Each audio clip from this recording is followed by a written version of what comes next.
ভাই এই যে ডক্টর মোহাম্মদ ইউনূস উনি পদত্যাগ করতে চাচ্ছেন, এটা জনগণ হিসেবে আপনি কিভাবে দেখছেন? আমি জনগণ হিসেবে দেখছি এটা তো সম্পূর্ণ একটা নাটক। উনি এই পদত্যাগের কথা বলে উনি দেখতে চাচ্ছেন যে ওনার জনপ্রিয়তাটা আসলে কতটুকু। আসলে উনি এই জনপ্রিয়তা দেখে কি বুঝাতে চাচ্ছেন সাধারণ জনগণকে? কি বোঝাতে চাচ্ছেন এটা তো মানে আমি এখনো ঠিক মতো বুঝতে পারতেছি না যে আসলে উনি কি বোঝাতে চাচ্ছেন। তাহলে আপনারা মনে করছেন যে আসলে উনি পদত্যাগ করবেন না? উনি 100% পদত্যাগ করবেন না, উনি এটা জাস্ট নাটক সাজাইছেন। আচ্ছা, এই যে দেশের যে সার্বিক পরিস্থিতি চলছে, এই পরিস্থিতি কেমন বলে মনে করছেন? পরিস্থিতি অনেক ভয়াবহ, পরিস্থিতি অনেকই খারাপ, মানুষের ব্যবসা বাণিজ্য সব দিক দিয়ে মানুষের অবস্থা খারাপ। এই যে এখন ডক্টর মোহাম্মদ ইউনূস যে বিভিন্ন চাপে আছে, আর রাজনৈতিক দল নির্বাচন চাচ্ছে বা দেশের সার্বিক পরিস্থিতির চাপে আছে, এই চাপ কি ইউনূস সামাল দিতে পারবে বলে মনে করেন? আমার মনে হয় না উনি এই চাপ সামাল দিতে পারবেন। এই যে বিএনপি যে আন্দোলন করছেন, এই আন্দোলনটা কতটুকু যৌক্তিক বলে মনে করেন? বিএনপি আন্দোলন করছেন কতটুকু যৌক্তিক এটা আমি এখন ঠিক করে বুঝে উঠতে পারতেছি না আসলে যে কিসের জন্য আন্দোলন চলছে এটা। আচ্ছা, এই যে ছাত্ররা যে নতুন দল তৈরি করেছে, যদি নির্বাচন হয়, এই ছাত্ররা মানে কি পরিমাণ জনসমর্থন পাবে বলে মনে করেন? আমি তো ওনাদের একটা সিটও দেখি না কোনো জায়গায়, 300 আসনে ওনাদের একটা সিটও নাই। মানে এই ছাত্রদের যে নাগরিক পার্টি, এই নাগরিক পার্টি যদি কোথাও এমপি নির্বাচন করেন, একটা সিটও পাবেন না। 300 আসনে একটা সিট ওনাদের নাই, একটা সিট ওনারা পাবেন না। অনেকেই মনে করছেন যে এই যে ডক্টর ইউনূসের যে সরকার, এই সরকারের সাথে এনসিপির একটা ঘনিষ্ঠতা আছে, এটা কি আপনি মনে করেন? এটা সম্পূর্ণ স্পষ্ট, এটা সম্পূর্ণ স্পষ্ট। মানে এই সরকারের সাথে এই ডক্টর ইউনূস সরকারের মানে একটা ঘনিষ্ঠতা রয়েছে। 100% অবশ্যই ঘনিষ্ঠতা আছে, না হলে শাহবাগে সভা সমাবেশ নিষিদ্ধ, তা ওনারা কিভাবে করেন? আচ্ছা, এই যদি ঘনিষ্ঠ থাকে তাহলে ডক্টর মোহাম্মদ ইউনূস কি নিরপেক্ষ নির্বাচন দিতে পারবেন? নিরপেক্ষ নির্বাচন হওয়ার কোনো রাস্তা আমি দেখছি না। মানে নিরপেক্ষ নির্বাচন করতে পারবেন না? মনে হয় না আমার যে নিরপেক্ষ নির্বাচন হবে। আচ্ছা, এই যে সেনাপ্রধান বলেছেন যে ডিসেম্বরের মধ্যে নির্বাচন হওয়া উচিত, সাধারণ জনগণ হিসেবে আপনি কি মনে করেন? নির্বাচন হওয়া উচিত, একটা নির্বাচনের সরকার আসুক, এটা আমরাও চাই। মানে নির্বাচনটা দ্রুত হওয়া উচিত। অনেক দ্রুত নির্বাচন হওয়া উচিত। আচ্ছা, দেশের এই যে আমরা অনেক ক্ষেত্রে দেখছি দ্রব্যমূল্যের দামটা একটু কম আছে, এই দ্রব্যমূল্যের দাম কমের জন্য কি ডক্টর মোহাম্মদ ইউনূসকে সাধারণ জনগণ সাপোর্ট করবে? হ্যাঁ, দ্রব্যমূল্যের দাম যা কম আছে এই জন্য আমি ওনাকে সাপোর্ট করি। সার্বিক পরিস্থিতির দিক থেকে এখন কোনো দুর্নীতি হচ্ছে বলে মনে করেন কিনা? দুর্নীতি তো অবশ্যই হচ্ছে, মানুষের শুনি তো বিভিন্ন, অনেকে কোনো টাকার মালিক ছিল না, এখন অনেক হাজার হাজার কোটি টাকার মালিক হচ্ছে। দুর্নীতি আমার মনে হয় না বাংলাদেশ থেকে বন্ধ, পূর্বেও বন্ধ হয়েছে, আজও হবে, আগামীতেও হবে না। দুর্নীতি চলবেই এই বাংলাদেশে, বাংলাদেশে দুর্নীতি কখনো মুক্ত হবে না। আচ্ছা, আপনাকে যদি আরেকটা বলি, সংক্ষেপে বলবেন। এই যে ইশরাক সাহেব মেয়র হওয়ার জন্য আন্দোলন করছেন, এটা আসলে তার মেয়র হওয়া উচিত হবে কি না?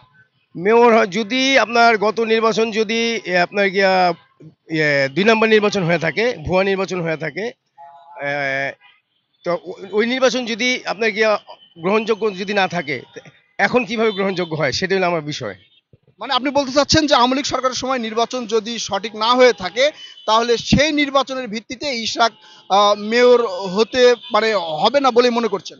ওই নির্বাচন যদি দুর্নীতি হয়ে থাকে, তাহলে তো ওই নির্বাচনের ডিক্লেয়ারই তো এটা পাওয়া, ওই নির্বাচনের ডিক্লেয়ার এটা না, তো একই তো নির্বাচন, তাহলে ওইটা যদি অবৈধ হয়ে থাকে এটা কিভাবে বৈধ হয় সেটা হলো আমার প্রশ্ন।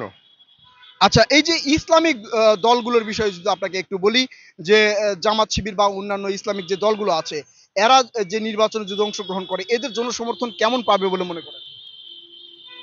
আমি ইসলামিক দলগুলো যারা আছে ওনারা যে কতটুক আপনি গিয়ে এস্টাবলিশ হতে পারবে তা আমি তাদের কোনো সিটিতে দেখি না আমি। মানে ইসলামিক দলগুলো খুব একটা জনসমর্থন পাবে না বলে মনে করছেন? হ্যাঁ, তাদের আমি কোনো তেমন একটা এমনি তাদের জনসমর্থন আছে, কিন্তু নির্বাচনী ক্ষেত্রে ইসলামিক দলের আমি তেমন কোনো ভালো কোনো সাইড দেখছি না। এমনিতে যদি নির্বাচন হয়, এটা আপনার সাধারণ জনগণ হিসেবে মতামত, যদি নির্বাচন হয়, তাহলে কোন দল ক্ষমতায় আসতে পারে বলে আপনি সাধারণ জনগণ হিসেবে মনে করছেন? যদি নির্বাচন হয়, যেহেতু এখন আওয়ামী লীগ নেই, বিএনপি ছাড়া কোনো দল আমি দেখছি না। সার্বিক পরিস্থিতিতে বিএনপি সারা দেশে একটা বড় দল হিসেবে ক্ষমতায় আসবে। বর্তমানে বড় দল হিসেবে বিএনপি আসার মানে সম্ভাবনা বেশি। আচ্ছা, এই যে বিভিন্ন চাঁদাবাজির যে ট্র্যাক দেওয়া হচ্ছে বিএনপিকে, আসলে কি এটা বিএনপির জনপ্রিয়তা কমানোর জন্য এই ট্র্যাকটা দেওয়া হচ্ছে, নাকি হচ্ছে বিএনপি অরিজিনালি এই চাঁদাবাজি বা ইয়াটা করছে? আসল কথা কি মানে ছেঁচড়া নেতা কিন্তু আপনার গিয়া বিভিন্ন সব দলেই কিন্তু ছেঁচড়া নেতা থাকে। দুই চারজনের জন্য কিন্তু দলের বদনাম হয়। দুই চারজনের জন্য দলে বদনাম হয়, এটা আপনার গিয়া এই দুই চারজন অপরাধ করে সম্পূর্ণ দোষটা দলের উপরে গিয়া পড়ে। যেমন আওয়ামী লীগের অবস্থা একই অবস্থা। আওয়ামী লীগের দুই চারজনের জন্য আজকে আওয়ামী লীগের এই অবস্থা। আওয়ামী লীগ যে একবারে মানে আওয়ামী লীগের নেতারা যে একবারে ভালো ছিলেন তাও ঠিক না।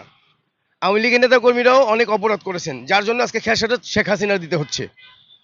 বিএনপিও যদি এই ধরনের কোনো কিছু করে তাহলে ঠিক আওয়ামী লীগের মতো অবস্থা হবে বলে মনে করেন কিনা? অনেকে কিন্তু বলেছে, অনেক উপদেষ্টাও বলেছে যে যদি বিএনপিও আওয়ামী লীগের ধারায় রাজনীতি করে তাহলে বিএনপিকেও সাধারণ জনগণ দেশ ছাড়া করবে এমন বলছে। আপনি কি এটা দেখছেন কিনা?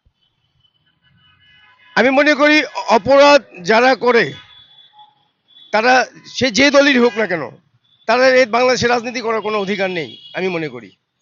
সে দুর্নীতিবাজ, চাঁদাবাজ, সন্ত্রাস যারা আছেন, এদের এদের রাজনীতি করার কোনো অধিকার এদেশে নেই। আচ্ছা, এখন বর্তমানে এই অন্তর্বর্তীকালীন সরকারের সময় আইন শৃঙ্খলা পরিস্থিতি কেমন দেখছেন?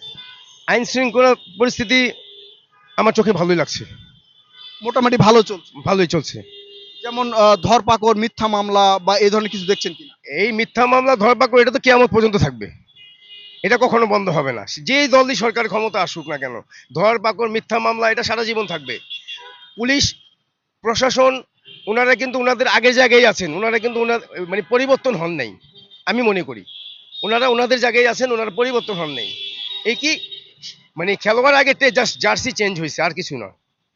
মানে পুলিশ যে কার্যক্রমটা করছে এদের কার্যক্রমটা আগের মতোই রয়েছে, তবে কিছুটা পরিবর্তন হয়েছে। হ্যাঁ, একটু পরিবর্তন আসছে, প্রশাসনের মধ্যে একটু পরিবর্তন আসছে, আগের থেকে একটু পরিবর্তন আসছে। আগে যেভাবে প্রশাসন আপনার গিয়া এই একটা মানুষের ধইরা পকেটে ইয়াবা ঢুকাইয়া তারা আসামি বানায় ঢুকাই দিছে, অস্ত্র পাইছে একজনের কাছে ধরা দিছে আরেকজনের, এগুলো এখন নাই। আচ্ছা, এই যে প্রতিনিয়ত আমরা দেখছি ঢাকা শহর সহ বিভিন্ন জায়গায় রাজপথে আন্দোলন হচ্ছে, এই আন্দোলনে দেশের ক্ষতি হচ্ছে কিনা? দেশে মানুষ ভোগান্তি না, অনেক মানুষ হাসপাতাল নিয়ে যাওয়ার সময় দেখা গেছে যে নীতি নীতি মারা যেতেছে। মানুষ অসুস্থ, মানুষের ভোগান্তি, রাস্তার মধ্যে ভোগান্তি, সম্পূর্ণ রাস্তা ঢাকা সিটি বন্ধ হয়ে যেতেছে। কিছু হইলেই রাস্তা নেয় মাসে আন্দোলন করে। এটা তো মনে করেন মানুষের ভোগান্তি হইতেছে, সম্পূর্ণ ভোগান্তি মানুষের জন্য। মানে এই যে বিভিন্ন দাবি নিয়ে যে রাস্তায় নামছে, আমরা বিগত সরকারের সময় দেখিনি এত দাবি নিয়ে রাস্তাঘাটে আসছে। এই সরকারের সময় এত দাবি নিয়ে কেন আসছে বলে মনে করেন? এখন অন্য আমি গত সরকারের সময় আমি দেখছি যে এরকম ভাবে আন্দোলন রাস্তাঘাটে কখনো হয় নাই।